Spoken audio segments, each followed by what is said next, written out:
Today's reading is Miss Nelson is Missing.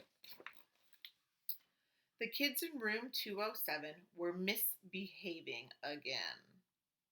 Spitballs stuck to the ceiling, paper planes whizzed through the air.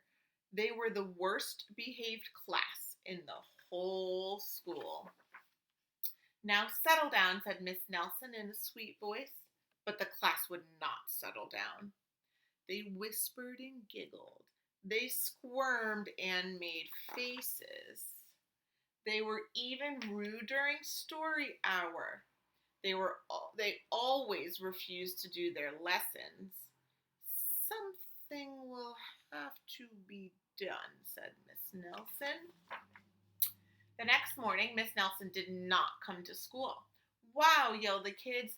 Now we can really act up. They began to make more spitballs and paper planes. Today, let's just be terrible, they said. Not so fast, hissed an unpleasant voice. A woman in an ugly black dress stood before them. I'm your new teacher, Miss Viola Swamp. She rapped the desk with her ruler. Where is Miss Nelson? Asked the kids. Never mind that, snapped Miss Swamp. Open those arithmetic books. Miss Nelson's kids did as they were told.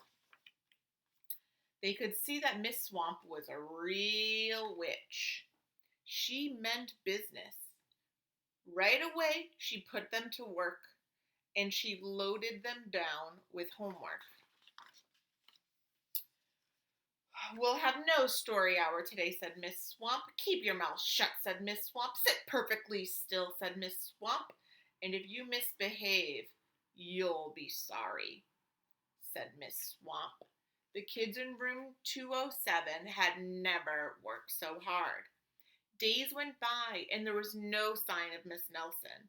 The kids missed Miss Nelson. Maybe we should try to find her, they said. Some of them went to the police. Detective McSmog was assigned to the case. He listened to their story. He scratched his chin. He said, I think Miss Nelson is missing. Detective McSmog would not be much help. Other kids went to Miss Nelson's house.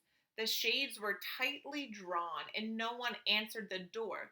In fact, the only person they did see was the wicked Miss Viola Swamp coming up the street. If she sees us, she'll give us more homework. They got away just in time. Maybe something terrible happened to Miss Nelson.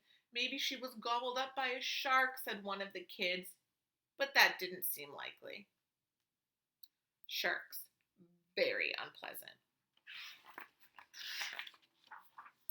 Maybe Miss Nelson went to Mars, said another kid, but that didn't seem likely either. I know, exclaimed one of them.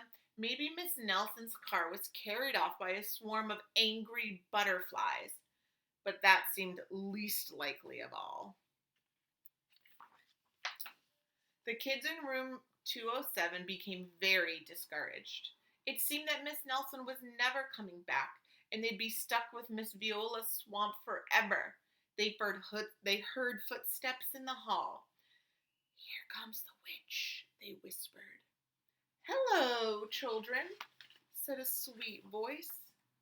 It was Miss Nelson. Did you miss me? She asked. We certainly did, cried all the kids. Where were you? That's my little secret, said Miss Nelson. How about story hour? Oh, yes, cried the kids. Miss Nelson noticed that during story hour, no one was rude or silly.